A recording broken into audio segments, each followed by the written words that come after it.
Praise the lord. అందరికీ దేవుని నామమున వందనాలు. బాగున్నారా? ఈరోజు దేవుని యొక్క వాగ్దానం తప్పక మీ జీవితం నెరవేరాలని ప్రభుకి ప్రార్థన చేస్తున్నాను. మీరు ప్రార్థన చేయండి. యెహోవా మీకు ఆధారమగును, నీ కాలు చిక్కబడుకుంటున్నట్లు ఆయన నిన్ను కాపాడును. సామెతల గ్రంథం 3వ అధ్యాయం 26వ వచనం. ప్రభువులారా, దేవుడు స్పష్టంగా ఈ ఉదయకాల సమయంలో మాట్లాడటం ప్రారంభిస్తూ ఉన్నాడు.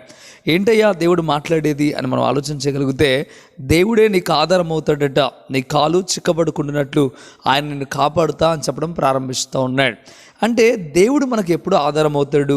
మన కాలు చిక్కబడకుండున్నట్లు, అనగా పాపంలో కానీ లేకపోతే ఆపదలో కానీ ఇబ్బందుల్లో కానీ చిక్కబడకుండున్నట్లు ఆయన ఎప్పుడు మనల్ని కాపాడుతాడు అనే విషయాన్ని మనం స్పష్టంగా తెలుసుకోవాలి. దేవుణ్ణి ఎప్పుడైతే మనం ఆధారం చేసుకుంటామో, దేవుని దగ్గరికి ఎప్పుడైతే మనం వస్తామో, దేవుని మీద ఎప్పుడైతే మనం ఆనుకుంటామో, అప్పుడు దేవుడు మనకు ఆధారం అవుతాడు. అంతేకాకుండా ఆయన ఎన్నో రీతులుగా మనల్ని కాపాడుతూ వస్తూ ఉంటాడు. మన పాదాలు తొట్టిల్లకుండా, అదే రీతిగా చిక్కబడకుండా దేవుడు కాచి కాపాడటం ప్రారంభిస్తూ ఉంటాడు. ప్రియమైన దేవుని కుమారుడా, దేవుడు స్పష్టంగా నీతో మాట్లాడుతున్న మాట, నువ్వు చిక్కబడకుండా ఉండాలి అన్నా, ఇదిగో నువ్వు కాపాడబడాలి అన్నా, దేవుని మీద ఆధారపడటం సిద్ధపాటు కలిగి ఉండు. మనం అందరితో దేవుడు మాట్లాడుతున్న విషయం ఒకటే, మనం దేవుణ్ణి ఆనుకుంటే దేవుడు మనకు ఏం చేయాలో ప్రతిదీ దేవుడు జరిగిస్తాడు. ఉదయకాల సమయంలో ఎన్నో ఆలోచనలు పెట్టుకున్నావేమో, ఏంటి నా పరిస్థితి, ఏంటి నా జీవితం, ఇక మీద నా జీవితం అంతా ఇంతేనా అని నువ్వు ఎంతో ఆలోచన చేస్తూ ఉన్నావా? అయితే దేవుడు చెప్తా ఉన్నాడు, నన్ను ఆధారము చేసుకో, అప్పుడు నీకు మేలు చేస్తా అని చెప్పడం ప్రారంభిస్తూ ఉన్నాడు. కాపాడుతా అని చెప్పడం ప్రారంభిస్తూ ఉన్నాడు.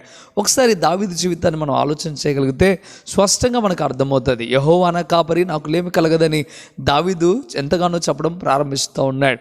అంటే దేవుణ్ణి ఆధారం చేసుకున్నాడు. ఒక గొర్రె కాపరిని ఆధారం చేసుకుని ఎలా బ్రతుకుతుందో, అదే రీతిగా దావీదు కూడా దేవుణ్ణి ఆధారం చేసుకుని బ్రతకడం ప్రారంభించాడు.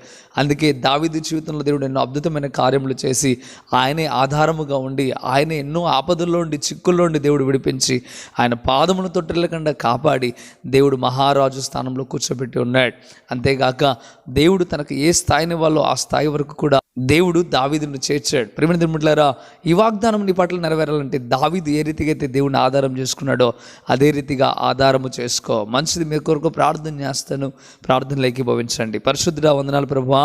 నేరుగా స్పష్టంగా మీరు చెప్పడం ప్రారంభిస్తూ ఉన్నారు. నిజమేనైనా మీరు మాట్లాడిన ప్రతి మాటను బట్టి వందనాలు అయ్యా. నేను ఆధారం చేసుకుంటే ప్రభువా, నువ్వు మాకు ఆధారం అవుతావు, అంతేకాకుండా చిక్కుల్లో ఉండి విడిపిస్తానని, పాదములు తొట్టిల్లకుండా కాపాడుతానని మీరు చెప్పడం ప్రారంభిస్తూ ఉన్నారు. ఈ వాగ్దానం తప్పక వింటున్న ప్రతి ఒక్క బిడ్డ జీవితంలో, విశ్వాసం కలిగి ఉన్న ప్రతి బిడ్డ జీవితంలో నెరవేర్చబడును గాక.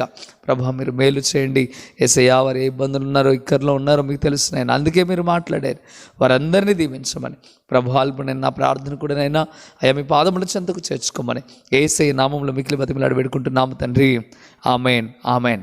ప్రియమైన దేవులారా, ఈ వాగ్దానం ద్వారా దేవుడు మీతో మాట్లాడినట్లయితే తప్పక వీడియోని లైక్ చేయండి. అదేవిధంగా ఎంతవరకు కృపా టీవీ ఇండియా యూట్యూబ్ ఛానల్ని సబ్స్క్రైబ్ చేసుకోకపోతే ఇకనైనా మీరు సబ్స్క్రైబ్ చేయండి. ఈ వాగ్దానాన్ని అనేకులకు షేర్ చేయడం ద్వారా మీరు సువార్త ప్రకటించిన వారు అవుతారు, అనేకులను బలపరిచిన వారు అవుతారు. ప్రభువు మిమ్మలను, మీ కుటుంబాలను దీవించి ఆశీర్వదించును గాక.